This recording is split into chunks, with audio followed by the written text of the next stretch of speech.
Mag-ina, sa batuhan natutulog. Sa isang vlog ni Pugong Biyahero ay nadaanan niya ang isang babae kasama ang kanyang anak na nakahiga sa batuhan sa may tabi ng ilog. Pinuntahan niya ito at tinanong kung ano ang pangalan nito at kung bakit ito nakahiga doon sa mga bato. Sinagot siya ng babae na ang pangalan niya ay si Mary Ann na nakahiga sila doon dahil masyadong mainit doon sa bahay nilang barong-barong. At may lagnat yung anak niya kaya doon sila humiga sa mga bato malapit sa ilog dahil maangin doon at medyo malamig. Tinanong din siya ni Sir Paul kung ilang taon na siya at kung ilan yung anak niya. Sumagot si Ate Mary Ann na 35 anyos na siya, may 7 anak at 2 apo na. Gawa ng maaga siyang nag-asawa sa edad na 14.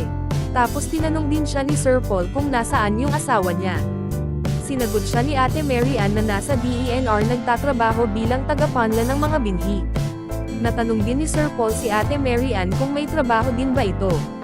Sinagot siya ni Ate Mary Ann na wala siyang trabaho pero kung minsan ay nagmimina siya ng ginto sa ilog.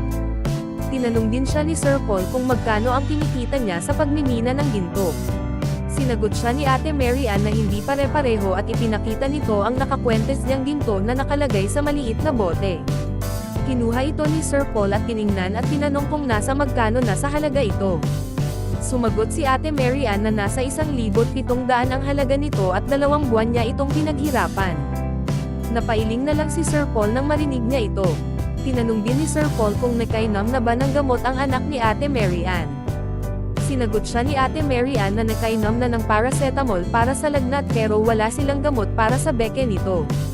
Tinanong ni Sir Paul si Ate Mary Ann kung nakapag-aral ba ito. Sumagot si Ate Mary Ann na hanggang grade 2 lang dahil namatay ang tatay niya at sa sobrang hirap hindi kinaya ng nanay niya na pag-aralin silang 7 magkakapatid. Ikwenento din ni Ate Mary Ann na ang nanay niya ay nasa Antipolo na nakatira. At doon din nag-asawa ang isang anak niya at nag-aral yung 2 pa. Nabanggit din ni Ate Mary Ann na sinasaktan ang anak niya sa asawa nito. Kung kaya't ganon na lang ang kagustuhan niyang makuha ito. Sumang-ayon naman si Sir Paul kay Ate Mary Ann. Ika nga ni Sir Paul hindi madali sa isang ina na malamang sinasaktan ang kanyang anak. Dagdag pa ni Ate Mary Ann na sobrang sakit sa kanya bilang ina na sinasaktan ang kanyang anak. Dahil siya mismo ay hindi kailanman napagbuhatan ng kamay ang kanyang anak. Pagkatapos nilang mag-usap ay inaanyayahan ni Sir Paul si Ate Mary Ann kung pwede ba silang pumunta sa bahay nila. Nang makita ni Sir Paul ang sitwasyon ng bahay nila sinabi niyang mainit talaga ito dahil gawa lang ito sa kawayan at trapal. Sinabi din ni Ate Mary Ann na sobrang init talaga kaya kung minsan ay doon sila mismo matulog sa ibaba ng bahay. Tinanong ni Sir Paul kung gaano kahirap ang buhay. Sumagot si Ate Mary Ann na sobrang hirap talaga. Tinanong din sila ni Sir Paul kung nakakain ba sila ng maayos. Sumagot si Ate Mary Ann na minsan talaga sa pagkain kapos sila.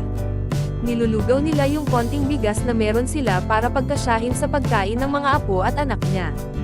Di bale na lang silang matatanda ay kakain na lang ng saging, makakain lang yung mga bata kasi hindi pa nila kaya ang magutom.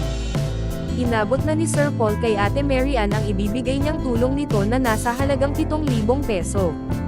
Umiyak si Ate Mary Ann dahil sobrang laking tulong na para sa kanila ito. At sa wakas meron na siyang pamasahe para kunin yung anak niya sa Antipolo na sinasaktan ng asawa. Bago umalis sila Sir Paul banilinan niya talaga si Ate Mary Ann na siguraduhin kunin ang anak nito.